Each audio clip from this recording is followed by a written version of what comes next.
नमस्ते दोस्तों, आशा है आप सब स्वस्थ और बहुत अच्छे होंगे।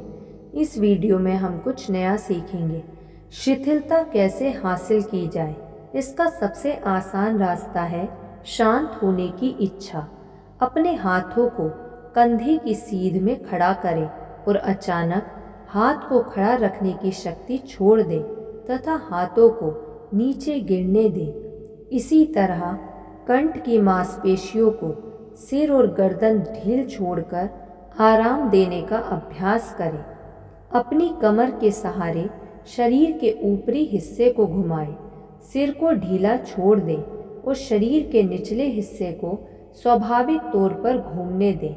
याद रखें, इस प्रक्रिया में बल का प्रयोग ना करें और सिर को बिल्कुल ढीला छोड़े रखें। गर्दन को शिथिल रहने दें और शरीर के निचले हिस्से के साथ खुद ब खुद घूमने दें। सिर को छाती पर गिरने दें, फिर सिर को उठाएं और जबड़े को झूलने दें। जबड़े को उस समय तक ढीला छोड़ें जब तक जबड़े में भारीपन का एहसास ना हो।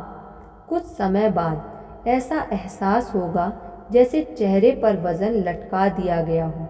इस कसरत के द्वारा स्वर में मधुर बदलाव के लिए मांसपेशियां तैयार हो जाएंगी और स्वर बिना किसी बाधा के निकलने लगेगा। यदि कंठ की मांसपेशियां कमजोर एवं संकीर्ण हैं, स्वर निकलने का रास्ता आंशिक रूप से बंद है और मुंह आधा ही खुल पाता है, तो स्पष्ट और प्रभावशाली स्वर की कल्पना कैसे की जा सकती है। आवाज़ तरंगों की श्रृंखला से उत्पन्न होती है और यदि आप अपने मुंह को कैद में तब्दील कर देंगे, जबड़े और होठों को कसकर दबाए रखेंगे, तो कंठ से स्वर का निकलना बेहद मुश्किल हो जाएगा। ऐसे में यदि आवाज़ निकलेगी भी तो उसमें मधुरता एवं प्रभाव का अभाव होगा।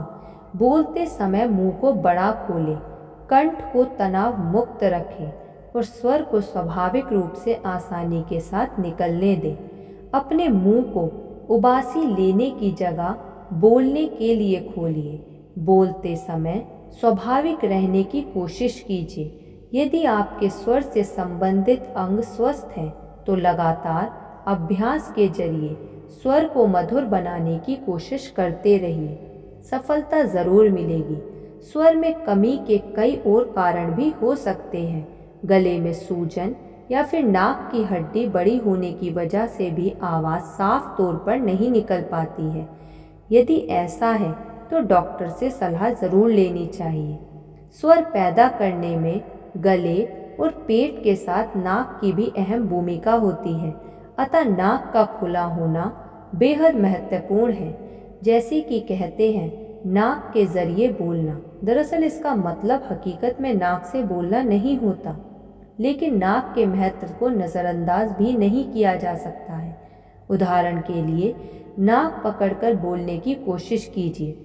स्वर में होने वाला बदलाव खुद ब खुद महसूस हो जाएगा। यदि आप नाक की हड्डी बढ़ने या फिर सूजन की शिकायत से परेशान हैं तो निश्चित हो जाइए। जाहिर है कि जल्दी थकने वाला व्यक्ति अच्छा वक्ता नहीं बन सकता। गले में घुटती हुई आवाज़ बेहद उदास एवं अप्रभावशाली महसूस होती है। स्वर बिना किसी दबाव के पैदा होना चाहिए। आपको याद होगा कि सबसे पहला सिद्धांत सरलता है। स्वर को बाहर की ओर निकलता महसूस कीजिए। ऐसा मानिए कि स्वर बाहर की ओर निकल रहा है। इसे सरलता से बहने दीजिए। स्वर को बाहर निकलता महसूस करने के लिए एक लंबी सांस लीजिए और होठों को फैलाकर आहा का स्वर पैदा कीजिए। इस स्वर को पैदा करने के लिए उत्पन्न तरंगों के प्रवाह को अगले दांतों के साथ टकराता महसूस कीजिए। इसका संवेदन इतना हल्का होता है कि शायद पहली बार में तो आप इसे महसूस ही ना कर सकें, लेकिन अभ्यास के साथ यह संवेदना महसूस होने लगेगी। सदा स्वर को बाहर की ओर फिसलता महसूस करें। धीरे धीरे स्वर पैदा करने में इस्तेमाल तरंगे मुंह के ऊपरी हिस्से से टकराती महसूस होने लगेंगी। स्वर के बाहर निकलने की कला उदास, भारी और अप्रभावशाली स्वर को अभ्यास के साथ मधुर बना देंगी। क्या आप बाहर निकलने वाली तरंगों को हथेली से टकराता महसूस कर रहे हैं? यदि नहीं तो अभ्यास कीजिए। याद रखिए, स्वर को बाहर धकेलना ही एकमात्र विधि है। इसे बाहर धकेलने का निरंतर अभ्यास किया जाना चाहिए। दूरी तक आवाज़ पहुंचाने के लिए केवल चिल्लाना काफ़ी नहीं होता। इसके लिए शब्दों की स्पष्टता बेहद आवश्यक होती है। मंच के सामने दर्शकों की पहली दूसरी पंक्ति तक मंच पर लहराते कागज़ की खड़खड़ की आवाज़ तक पहुंच जाती है। यदि स्वर में स्पष्टता है तो यकीनन सुना और समझा भी जाएगा। हालांकि इस बात से भी इनकार नहीं किया जा सकता कि भाषण आखिरी कतार में बैठे दर्शकों को भी सुनाई देना चाहिए। यदि पिछली कतार में बैठे दर्शकों को भाषण सुनने में असुविधा हो रही है तो स्वर के निम्न सिद्धांत को समझने की कोशिश करें। ऐसे मौके पर सरलता के नियम के साथ स्पष्टता और तत्परता के नियम का भी पालन करें। यह दूर बैठे दर्शकों तक आवाज़ पहुंचाने का मुख्य सिद्धांत है। भाषण देते समय दर्शकों पर अपनी नज़रें ना टिकाएं। यह अंदाज न केवल वक्ता के भाषण को अप्रभावशाली बनाता है, बल्कि ऐसा करने से वक्ता की आवाज़ केवल एक दिशा में ही बहती प्रतीत होती है। तरंगों के एक निश्चित क्रम में स्वर पैदा होता है। इसे आकर्षक बनाने के लिए दो महत्वपूर्ण पहलुओं पर ध्यान देना आवश्यक है। लंबी सांस भरें और आवाज़ में ज़्यादा कंपन पैदा करें। सांस आवाज़ पैदा करने का आधार होती है।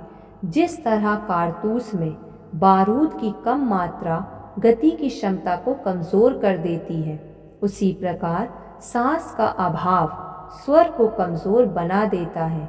गहरी सांस न केवल आवाज़ को उचित सहारा देती है, बल्कि इससे स्वर में गूंज भी पैदा होती है।